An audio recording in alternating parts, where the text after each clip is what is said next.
Welcome to another episode 4 of Living with the Spectrum. I'm your host, Tim. And I'm Denisha. It never fails somebody asks a question while we're The on live or moment, something. Yeah. exactly, the moment it was time to start. Here go my son asking me questions. Yes. Episode 4, Living on the Whoop, Spectrum. whoop, whoop. Well, yes, sir. Go ahead. Okay, go ahead, babe. All right. So, a lot of you that have seen the last episode, you notice that I kind of like cut the cord on it because it was going on a little bit long. But I wanted Denisha to piggyback on some of the thoughts that she had with the last diagnosis. Then we're going to go into the third diagnosis. Correct. I actually want to share this on my Facebook while while you do this. So babe, go ahead and tell them where they can stream all of this and Okay. stuff like that real quick. Well, we're on a lot of different platforms like Apple Podcasts, Google Podcasts, Deezer, just basically wherever there's a podcast going on. That's where you can actually listen on your way to work, or you could just stream us off of Facebook, off of the Kingdominium television channel that we have on YouTube. And Sorry, checking the volume. Sorry, y'all know we got it. Oh, sorry, y'all know I gotta check the volume because we have some issues sometimes with volume, yeah, and of course you heard it, so we good. Go ahead, babe. I'm sorry. okay, yeah, basically wherever you can, I guess, stream or listen on podcasts, you can get our show. Basically. Right, exactly. So I'm gonna let Denisha go ahead and piggyback off of where she was the last time with Evea. Yeah, okay. Is there anything you wanted to? Well, first of all, I want to welcome everybody to our fourth episode of Living with With the the spectrum. Spectrum. You will hear more noise in the background this time, maybe not. We have two of our kids down here today. Definitely Grace. Grace is always going to be within arm's reach of me when I'm home, and Evea is gracing us with her presence. So you'll see that, hear that. And then we just want to thank you for tuning in. We've gotten a lot of good responses. Yes. So we ask that you guys would like these episodes, share them with people. You know, it may not be you that know that have autism in your family, but someone you may know, or even just sharing it on your page could help. You know, people that you don't even know that could be looking on your page or whatever. So that's pretty much it. Yeah, because there were many times that I wished to God that I found a couple that was like us that could prepare us to what we were walking into. Right. So you're helping someone Correct. whenever you share. Every time, I'm telling you, just wanted to get a sip of my tea. And for those that are new to watching us, we're a family, mother and father that have three children on the autistic Autistic spectrum. spectrum. We are believers. Yes. Um, but it's also not only are we believers, but we want everybody to know that even as believers, people that, when I say believers, I'm talking about believers in Using Christ. Christ, Yeah.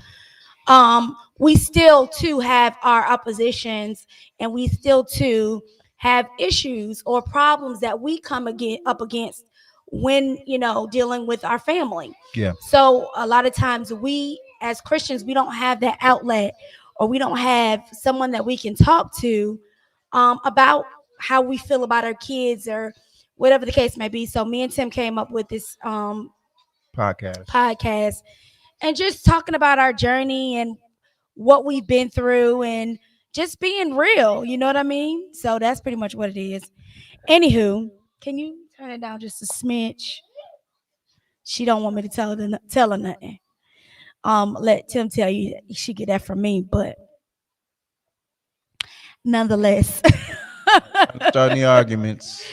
No, that ain't got nothing to do with it. Every time you say, who does she remind you of? And we're talking about our middle daughter, Evea, they all say me because of my attitude. But I don't feel like, I feel like I'm pleasant. And, you know what I mean?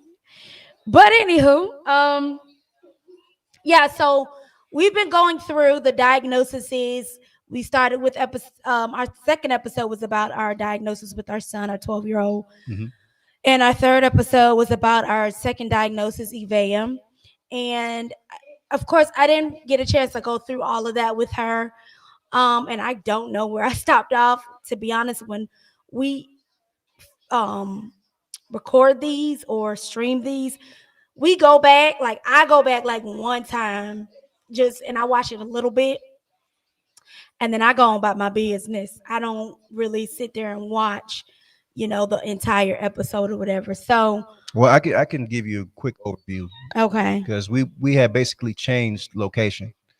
So we had moved from from Florida, went to Massachusetts for a season. It was a part-time seasonal job for Correct. me.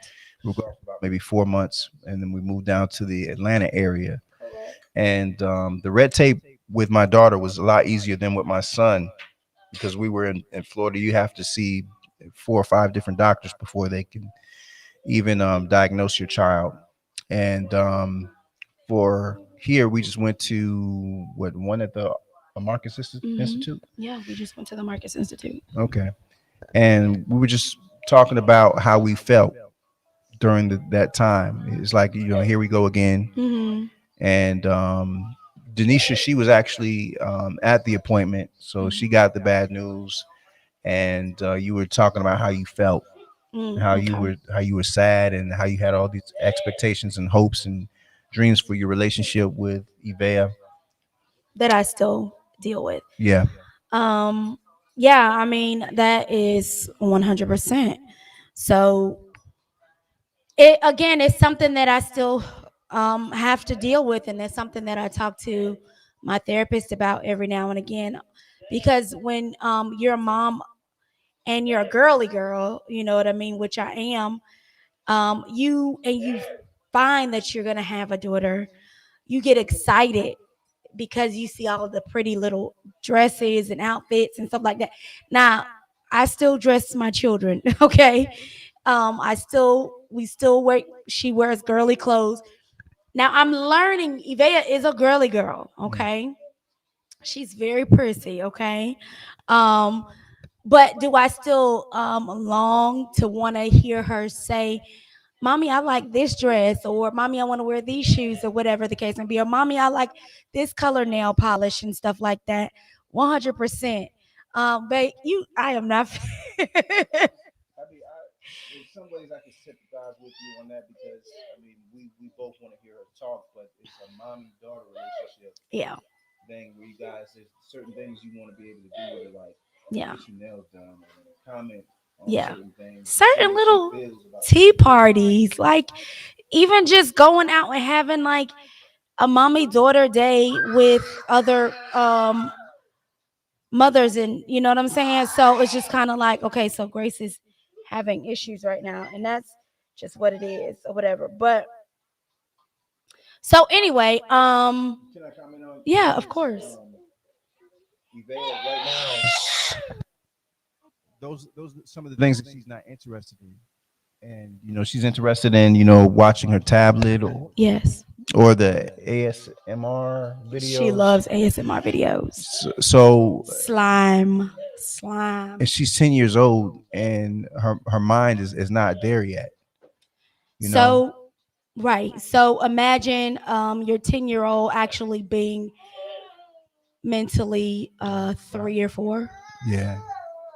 Yeah. So that's a lot to take in, especially at 10. At 10 years old, I have friends that have 10-year-olds, and they half of the stuff that they're already at, it's not even in the cards for us yet. You know what I mean? Yeah. Again, we're still trying to potty train her.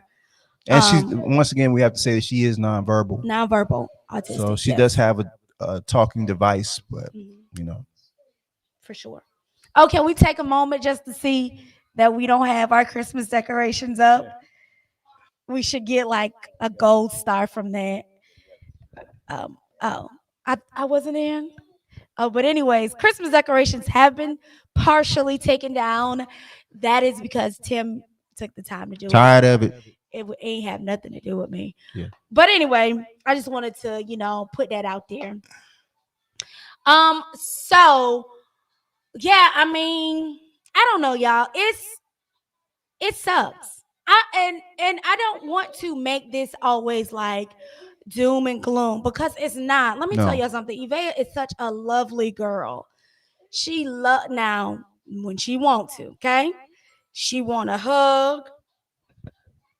She will kiss you up.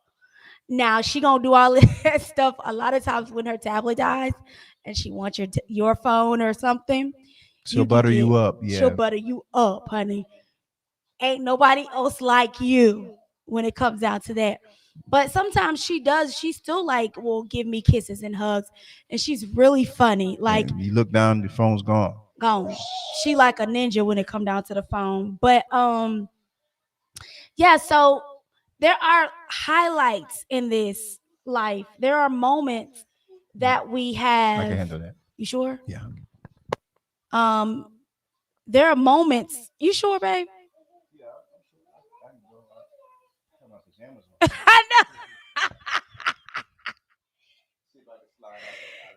I know. Out of the camera without showing the bottoms. You did all right. Yeah, you made it. Um, so just like you see on those commercials, you have business at the top, party at the bottom. Well, he's got sleepers, but nonetheless, he made it through. So it's not all doom and gloom. She's very funny. She's very sweet, beautiful, gorgeous, all of that.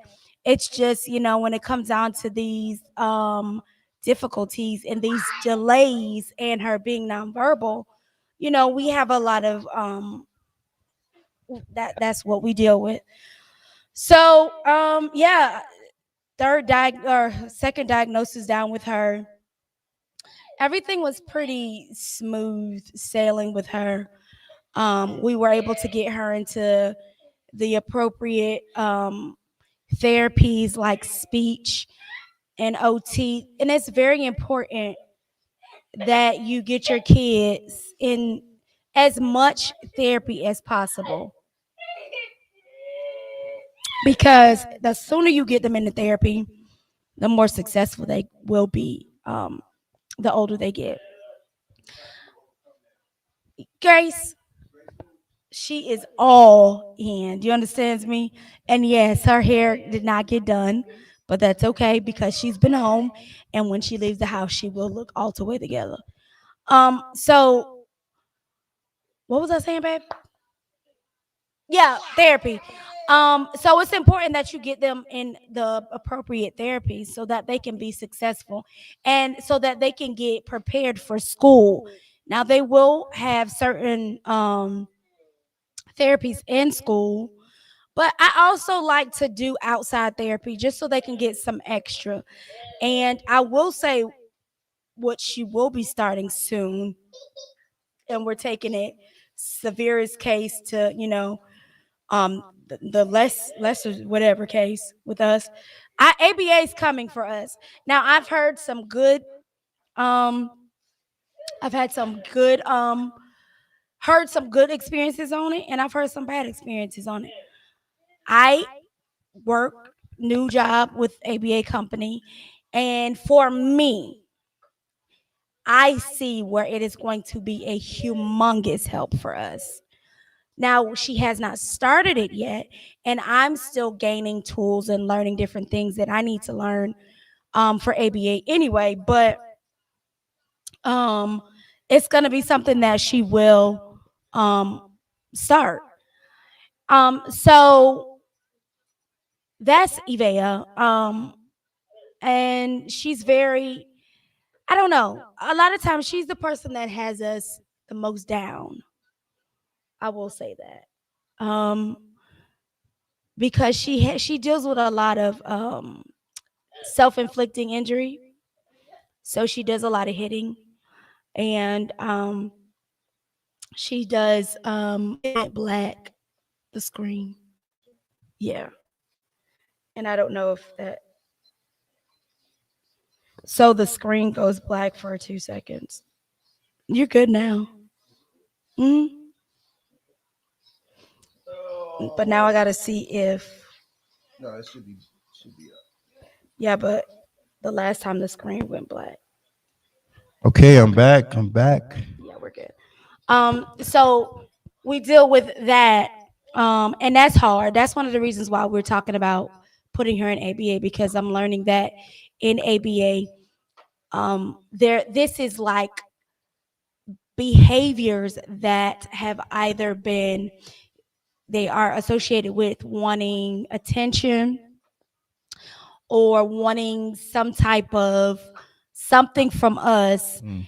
And it's also behavior that we've kind of um we've reinforced it because we let it go on, and we, whatever, we gave her what she needed while she was acting like that. Mhm. So an ABA is going to help us train her how to use her communication device more, and try to get rid of some of that hurting herself, because it's sad when we look on her, and she may have like a knot on her forehead or bruises on her leg, or not too long ago, probably about a week or two ago, she had a knot on her stomach, and me and Tim were extremely nervous because we didn't know. It was like out of nowhere, and I was like, Lord God, what is that? And so we took her to the doctor the next day, and it wasn't anything crazy. Your mind go to the worst thing when you have kids. But it was, the doctor said it was more like trauma. Yeah. So it was like she had punched herself in the stomach and it was swollen. And so if you don't understand that life, It's hard to understand. it's hard to And understand. she'll sit right across from you, and if there's something that she's unable to communicate to you, she'll just hit herself on top of the head like real hard. And just to deal with those actions, Yeah. it's heartbreaking. We try to tell her not to, tell her no self hitting and so on and so forth. But for some reason, she's become accustomed to it, and she feels like she can get attention that way. Yeah. So we're seeing what we're able to do. Of course, we pray about the situation, of Oh, course, yeah. and we also physically, not just physically, but we handle it in a Yeah. way We where try to it's stop her. where it's physically too. So Yeah, I mean, like it's we definitely throw some type of bound, you know what I mean? Like we don't we if we can catch her from doing it, definitely do it. we'll stop her. And sometimes it's calls for a timeout for us. Yeah, Like we take the tablet, we make her go and sit down and kind of calm down, because sometimes she's overwhelmed. And I think a lot of times, even with children that are neurotypical, when they get overwhelmed, they start being really silly. They start doing things that be like, why is you doing that? You obviously you must be tired. yeah, Go lay down. You know what I mean? And sometimes that helps. Like we make her go lay down, breathe, and after a couple of minutes, I ask her, "Are you done? You done?" And she'll give me a smile or a laugh, and I let her come on back down. yeah. So that's what that is. Anyway, You want to just go into the third yeah, I'm diagnosis? about to jump right on in. Okay, go ahead. This is number 3 of the diagnoses, and let's just say Grace is our miracle baby. Okay. Yeah, First of all, we said we were only gonna have 2, especially after them both being diagnosed with autism. And a lot of people know that when you have children that have autism, that really does make a difference on if you really want a big family or not. Like I've seen so many women on the Facebook pages say, asking like, should I have more kids? I kind of want to, but I'm scared that if I have another one, that it might happen again. Mm. So it really does. You have to really take into consideration, like, what if? And so for the longest time, because Evea is now 10 Yeah. and Grace is 5. So we took a whole 5 years. We were like, nope, nope, nope, nope, nope. This is hard enough. I can't do it. We just And said then we no. got baby fever. And then We were going boom, to a church and we start hanging out with this our couple. friends kept having babies. And they exactly, it was babies everywhere. Yeah. And it was like we both got baby fever at the same time, because I had never really gotten baby fever because I was so engulfed in life with the 2 kids. And Tim wasn't checking for no baby, but it was like this couple that we're still friends with them actually. Yeah. They had a son, and it was like a light bulb hit, and we both wanted a child at the same time. Yeah, he was like one of those Cabbage Patch Kids. Oh or my something. God, just so stinking cute. And we decided, we're like, you know what? We'll have another one. Like, what's the odds having 3 on the spectrum? You know what I mean? Like, God wouldn't do that to us. And I don't want to say God wouldn't do that to us, because it's not what God is doing to us. It is what He has allowed to happen in our life. And as we grow and we continue on in this journey, Yeah. we're learning that it's helpful to other people, and we're learning a lot. It, like Tim has said in the past episodes, it's made us more compassionate. Yeah. It's made us more understanding, and we've got more patience than more other people have. Yeah. I hear that all the time. Girl, you got so much patience. Girl, and I'm like, I don't feel like I do. But I guess when you're in this life, other things don't really bother you, like, somebody that don't understand. You know what I'm saying? So, you have anything to say? No, just Okay, because listening. I don't want to take up all the talking time. You know what I'm saying? He will say, man, you be talking. So I want to make sure that I give him the opportunity to say things if you want to say something. Well, why you did say that? Just I mean, in general, it has made us, more patient people, more compassionate towards others, and even though we wouldn't, and I mean, and here's the thing: it's not all bad. Right. You know, No, it's not. we're not sitting up here like, oh, woe is me, and my life is over, and Mm-mm. you know, it's not all bad.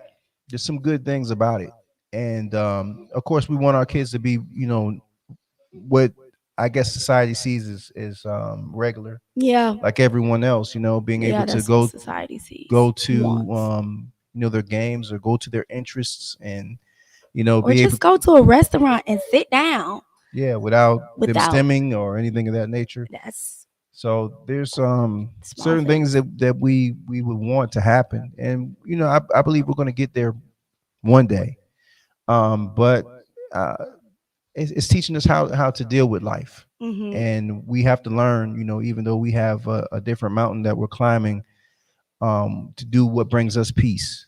Yes. To and sometimes it has to do with self care. Even we can't be around each other all the time. Sometimes Mhm. we have to take that time out and be like, well, listen, let me just take this time just to get my head together. Well, there was that. Yeah, there was that light. Wait, that was a pretty big light that went out. It's okay. They can still see us, right? Okay. Um. So yeah, I don't even know what I was about to say, because that did throw me off. But nonetheless, we're gonna keep it moving. Yeah. So the our friends had the baby, and so we both got baby fever at the same time. Prayed about it. Said, you know what, we will go ahead and give it a go. Um. And so, oh, okay. That's kind of bright. That's very bright. It looked like I'm taking a journey to the sun. Pull it back a bit. Like I'm literally about to walk into the light. There you go. I think that'll work. Yeah. Um. So, anyways, we got pregnant within a couple of months, probably. I don't know. But I will say I had never had any difficulties getting pregnant, but I had 3 miscarriages Yeah. prior to having Grace. And that we don't talk about that enough as a culture either, because that's rough. Like that's a lot of mental stress on a woman, and that puts a lot of stress on your body. And when a woman finds out that they're pregnant and you want to be pregnant, that's like, oh my goodness, amazing. It's a feeling that like none other. And then a couple of weeks or months later, if you miscarry, that's a lot. That takes a huge toll on you. And it takes a toll on the husband. It takes a toll on your marriage, depending on if you're able to communicate with one another. Um, and so I remember one time I went to, this was the first time I went to the OB after I found out we were pregnant.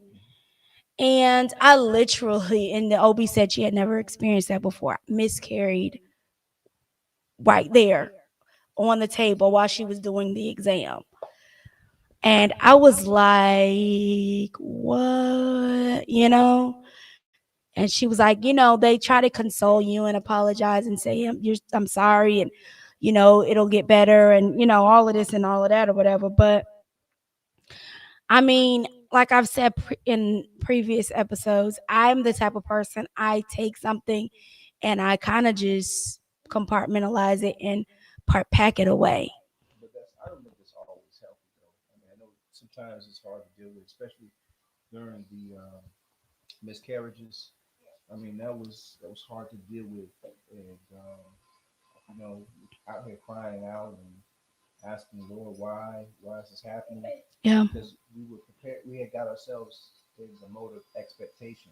Right. Beck, can you turn it down? What is happening? I don't but yeah, we had got ourselves into the stage of expecting, expecting the life to come into the world on multiple occasions because this happened like three Three times, times, yeah. and it was just a hard and dark time, Yeah, very. especially on top of the last two diagnoses, which had been some time now because they had turned what like five, like four. She's like four. Yeah. I turned five. When she got diagnosed? Yeah. Or yeah. Yeah. She was about 4 or 5 when she got diagnosed. So now the thing with Grace. Now Denisha had you were in school at that time, right? For what? No. You had just got out of school For what? for cosmetology. But what are we talking I'm about for talking Grace? about for her diagnosis. Oh, okay. Well, then I guess we're jumping over to that part because I was gonna talk about the before, but uh, honestly, I don't remember. I think I was. I think it was before I started school. So she was diagnosed? No. It was after. It was after because we had opened up a salon for. Oh, that is so true. Oh my goodness. Yes. So it was well, yeah, it was after I graduated I'm a licensed cosmetologist for y'all that don't know. And we Um specifically opened up a salon for people that had special needs at the Kids with time. autism and yeah. So yeah, we'll go ahead and jump over. Let me say this real quick. The reason why I call Grace our miracle baby, I didn't want to jump over this, was because after the third miscarriage, um we had pretty much was just like, you know what, bump it.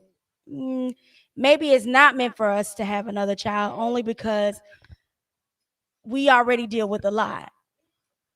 So I remember this distinctly. One Sunday, we got ready. We were going to church, and I put on this outfit. It was a black and brown striped dress, and my stomach looked so swollen. But I had just previously had a miscarriage like maybe 2 weeks prior to that. And I was my brother was staying with us. Just he had moved down. Well, he was having some time that he needed, and so he was up here with us. And I was talking to Tim before we left for church, and I was like, "Gosh, why my stomach so swollen still?" And he was like, "Well, babe, you did just have a miscarriage," because I had gotten a little bit farther along in this third one, and so that's why. Because after you have like a couple of kids, when you first get pregnant, you do start showing a little bit early. I don't know what it's all about, but your body's just like, "You're pregnant, boo. We're gonna show." So, can you like, what's wrong with it? Sorry, like she's go to the next one. Turn it down. Thank you. Anyway, so and see, she knows what we're talking about, and it's funny because the face that she's looking at us like, "Girl, do your show and get out of my face." Like, aren't you busy? Mind your business. Leave me alone. Anyways, so I thought that I wore this vest thing that I thought was, you know, hiding because I didn't really want people asking me questions. Nobody really knew that me had and Tim had these miscarriages, like just our closest friends, and of course the pastor and his wife at the time. They knew. So went to church or whatever. After church, I was talking to my friend, and she was like, "Girl, why are you looking pregnant?" And I was like, "I know," and I thought that I was hiding it. And she was like, "No, you look pregnant."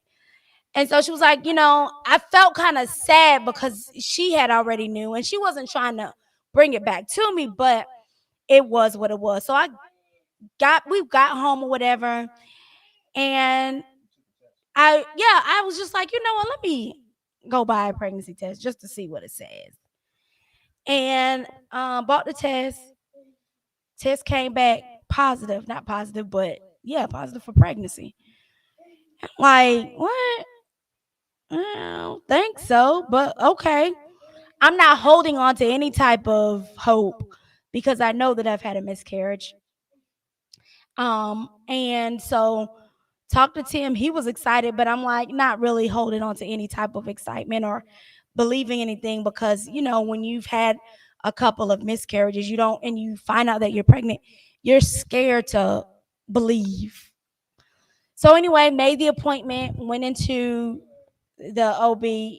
He came that time and they immediately took me back to ultrasound.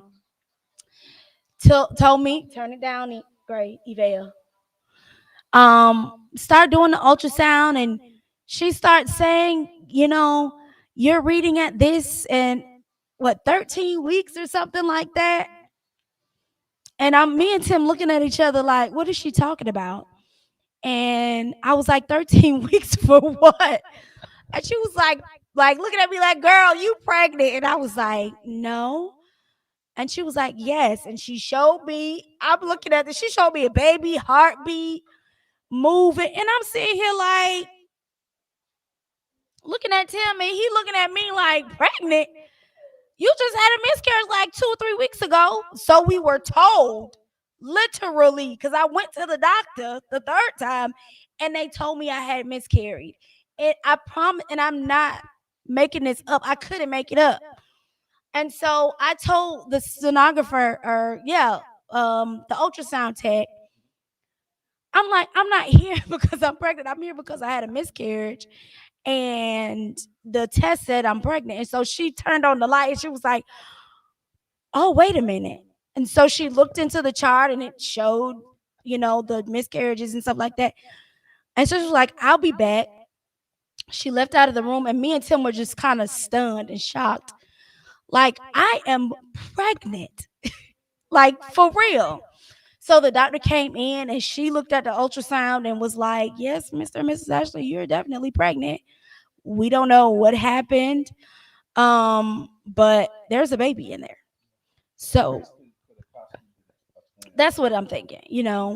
And again, I'm okay because Grace is extremely busy. So I'm okay with one Grace.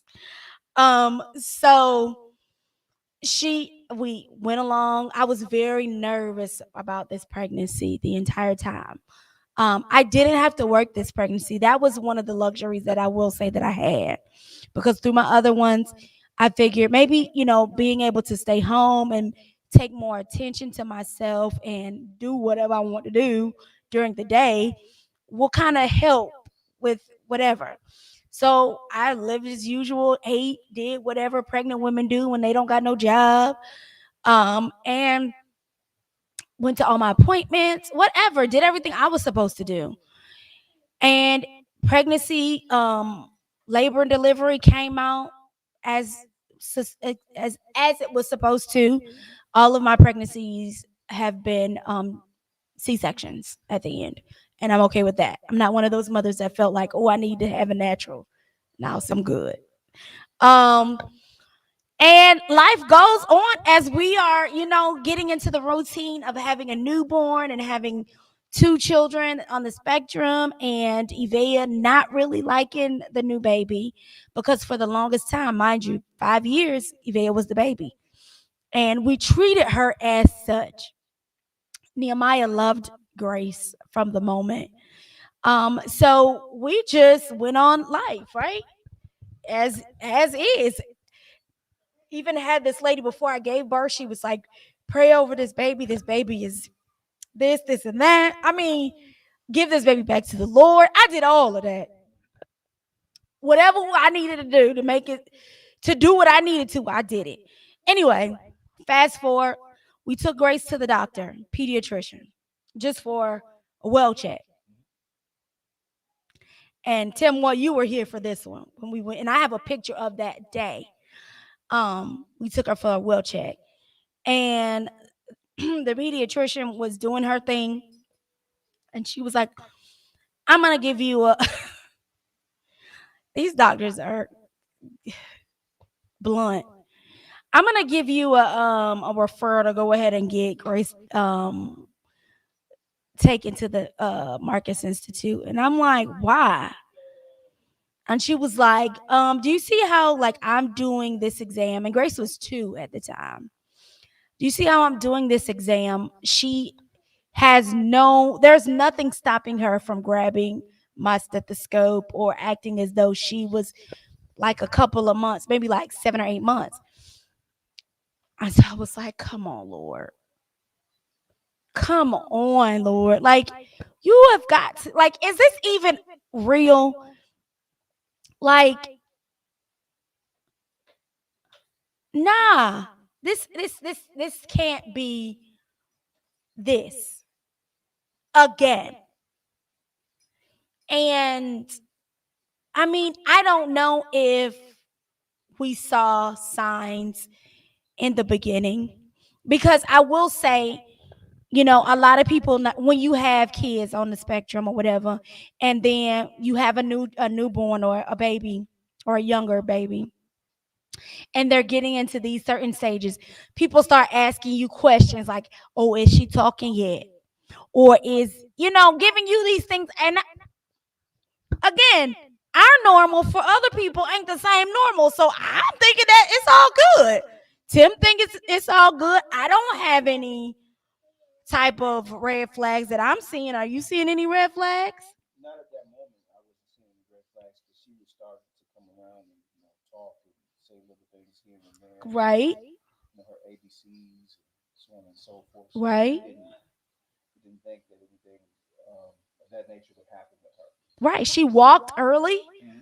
Like, it wasn't like anything to us. So when that bomb was dropped on us, I was like, come on. Now, one thing Tim says, and I'm not that person, like, he thinks, and it's nothing against that, he thinks that once she got her immunizations, that certain things started declining, correct? That's how I now, is that okay for that to be on there like that?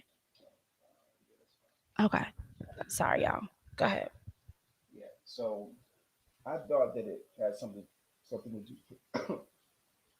excuse me, with immunizations, because it just seemed like whenever the children were getting these shots, it just seemed like they started to backtrack.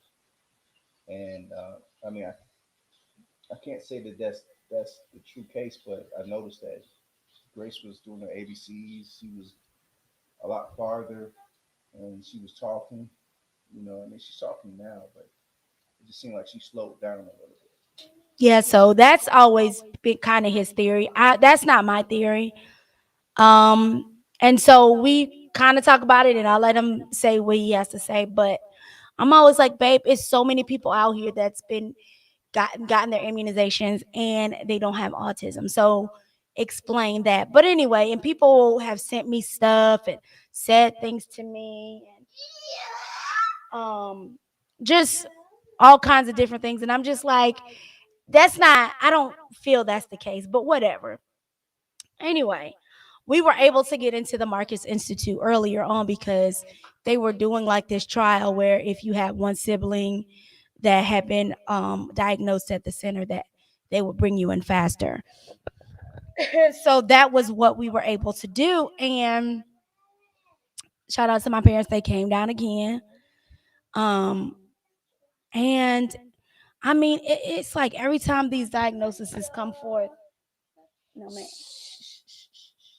I know, honey, I know. Every time these diagnoses come forth, it's like a little piece of you just breaks. It's like you become more and more secluded to the world and to the outside, because that last diagnosis did something to me emotionally and mentally. I went to a very dark place as a saved, sanctified, filled with the Holy Ghost believer. I would not, and not to a place of where I wanted to remove myself from this earth, but I went to a dark place of I no longer cared to get dressed. I didn't have a smile. I didn't have a laugh. I was depressed and I felt like I had no hope.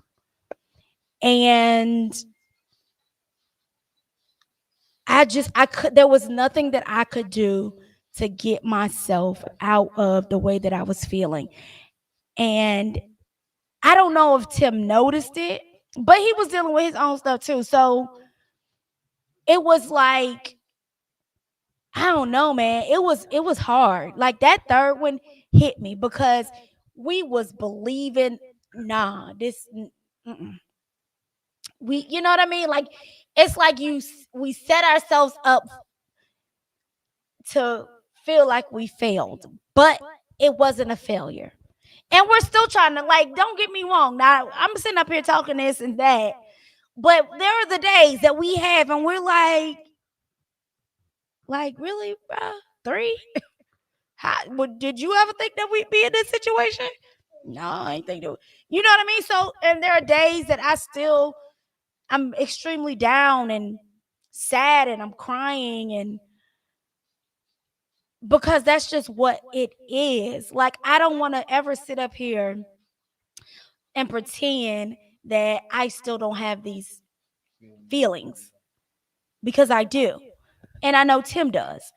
You know what I mean? And I feel like a lot of times, even as men, they don't even have the opportunity to really grieve or to take it all in, because a lot of times they feel like they got to be strong or whatever the case may be, but they've also lost something too. You know what I mean? Like, It's kind of like, this has happened.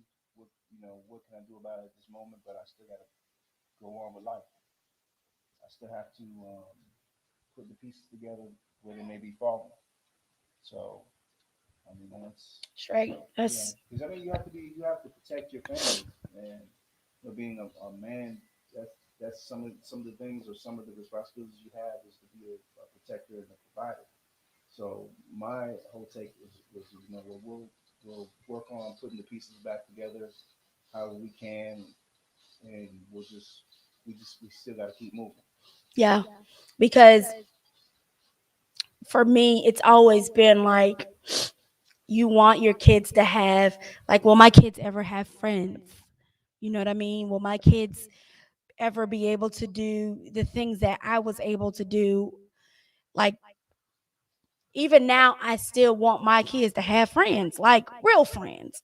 Like, they have little people that we go over their house and stuff like that. And I'm not, it's yeah. And I mean, the truth is, like, a lot of times the kids don't really gravitate towards our children because they are different in their eyes, and it's not the kids' fault.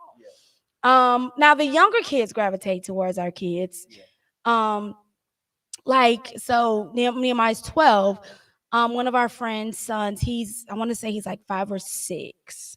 He gravitates towards Nehemiah, but the older ones, they don't, and they don't know to, take the time out and say, hey, let me do X, Y, and Z. And it it sucks, okay, because you know that your child, you got a cool kid, you know what I mean, and you see that the other kids that are his age or around his age, they not really checking for him like that, and you want them, and you push him, hey, go out there and play with X, Y, and Z. Hey, why don't you go out? And it's not.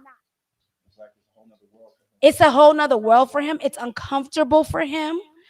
And you see that even when they move from one activity to the next activity, he's left, still at the first activity, and everybody else is outside doing whatever. And he finally just finds his way always back to me, because that's his comfort place, either me or his dad when we're out.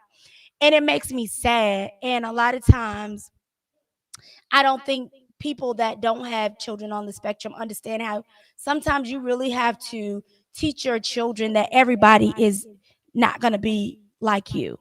And sometimes you have to take the time out and say, hey, I want you to take a little bit more time with him.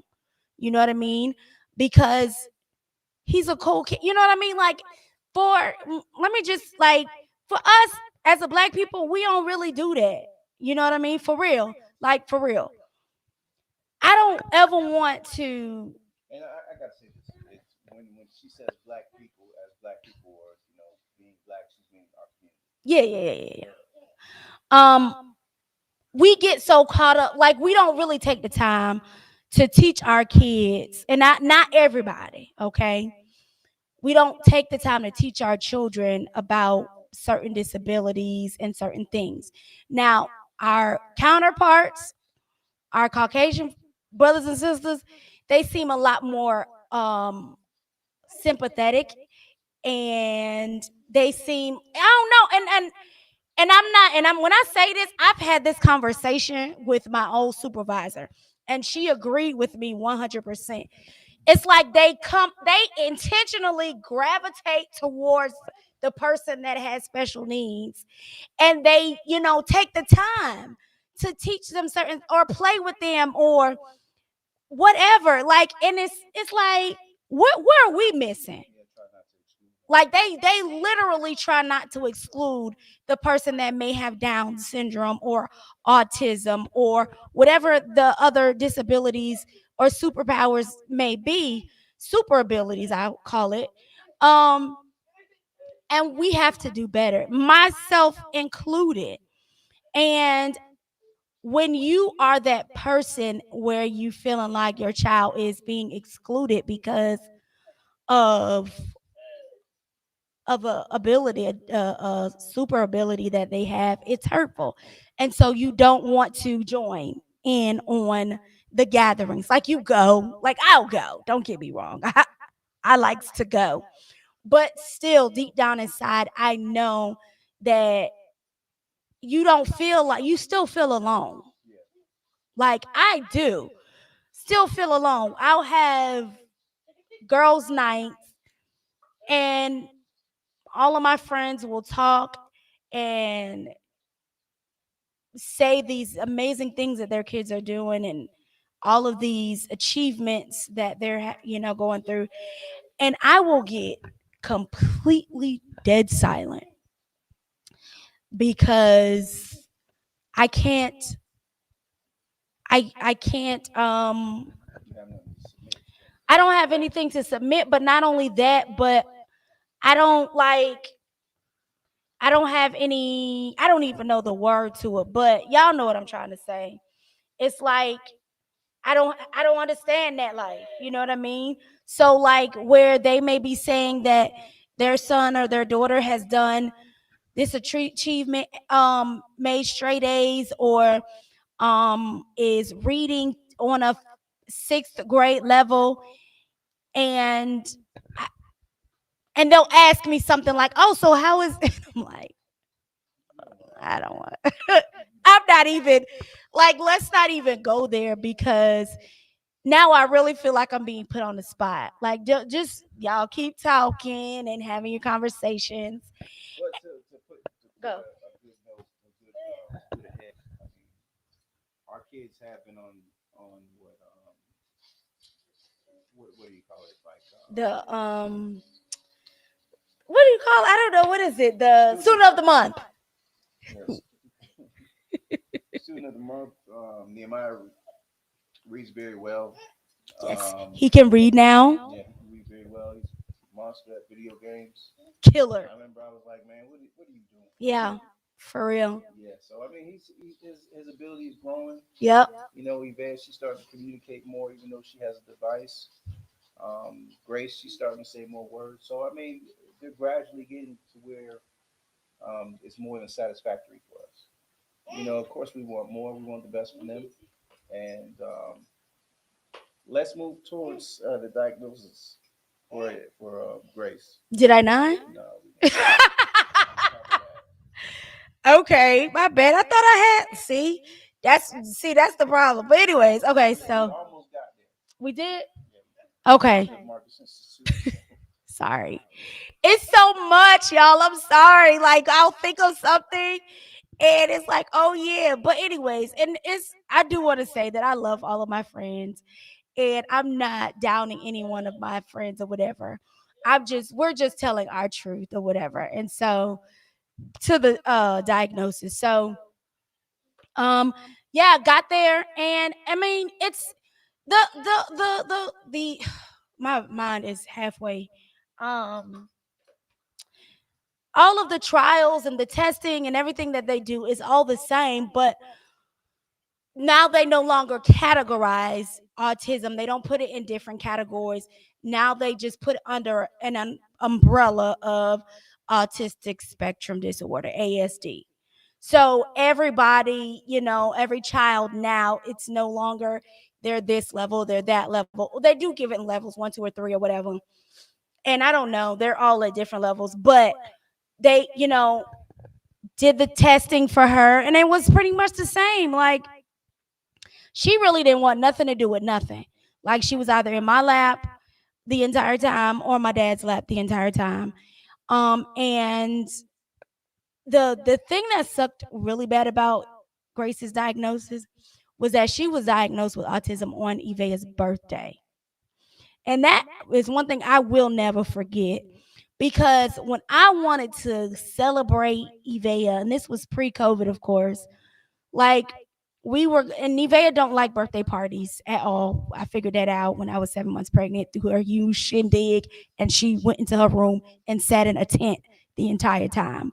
But anyway, that taught me this chick don't want not nary party. So her thing is McDonald's. So we were gonna do a big thing at McDonald's, and at the end of that day, I felt so defeated and I was upset. Like, why did I let myself take my other child to the Marcus Institute on her birthday, knowing potentially that she was going to be diagnosed with autism that day? Like, that to me, I felt dumb. So now I have this huge cloud and I was crying. I was so upset. I was so upset that day. Like I didn't want to do anything, but I had to make myself pick myself up, pick myself up and go to McDonald's and just sit there and be like, and have everybody text me, what happened? How you doing? What happened? What was the diagnosis? What the doctor say? Blah, blah, blah, blah, whatever, whatever. And I mean, after that, I went into a bad place. I want, and not that I gave up on God, because I definitely didn't, but my faith definitely was hit hard. I mean, like, I didn't want, I would go to the store looking toe down from the floor down and didn't care. I was never that person. I didn't care about doing my hair. I didn't care about much of anything. Like, yes, getting my kids ready for school, making sure that they needed, all the necessary things.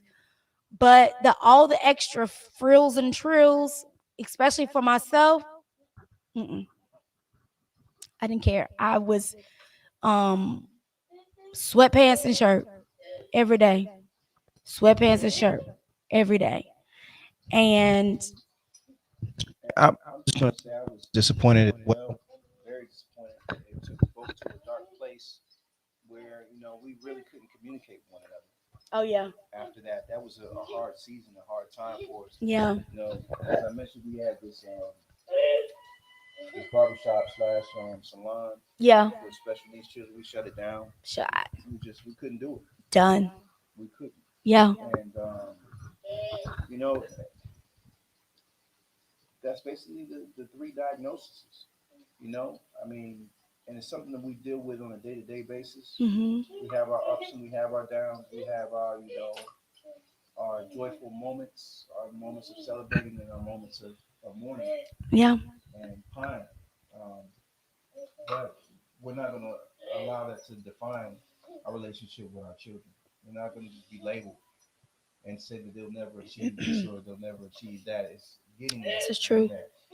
So, if Which is a lot of work. Sorry, babe. so I'm going to say, if you're watching, excuse me, I'm getting over a cold.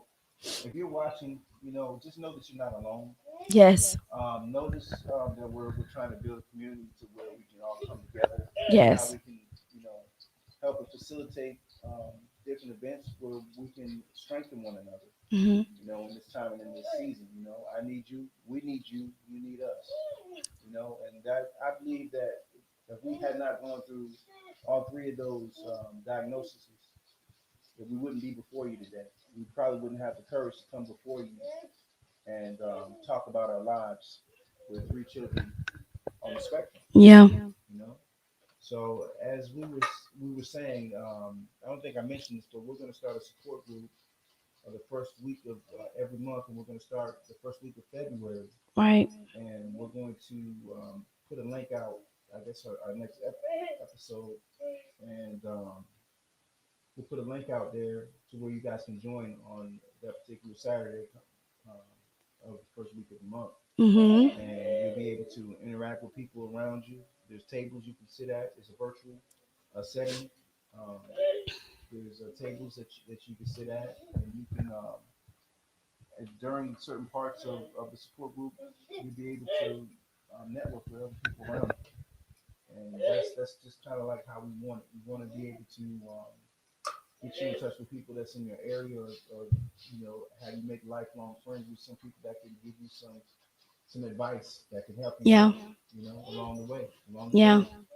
And also for people that feel like they can't go to a church setting, we have service at home. Mhm. We stream it on the same channel here.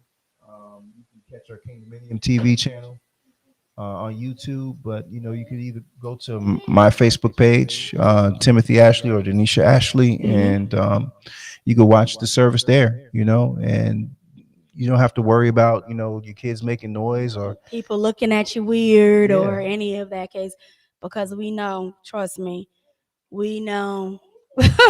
We know the struggle is real, and we yeah, just want to be able to extend, what I mean, that opportunity for any and everybody. Can I just say that at at no time in any one of our or lives or whatever do we ever mean any type of disregard or anything to anybody. But sometimes when you're telling your truth, um it may not, like, it might look like, oh man, I thought I was, you know what I mean? Like, I'm not down to any of my friends, okay? I love my people. I love us. I love black people, people. okay?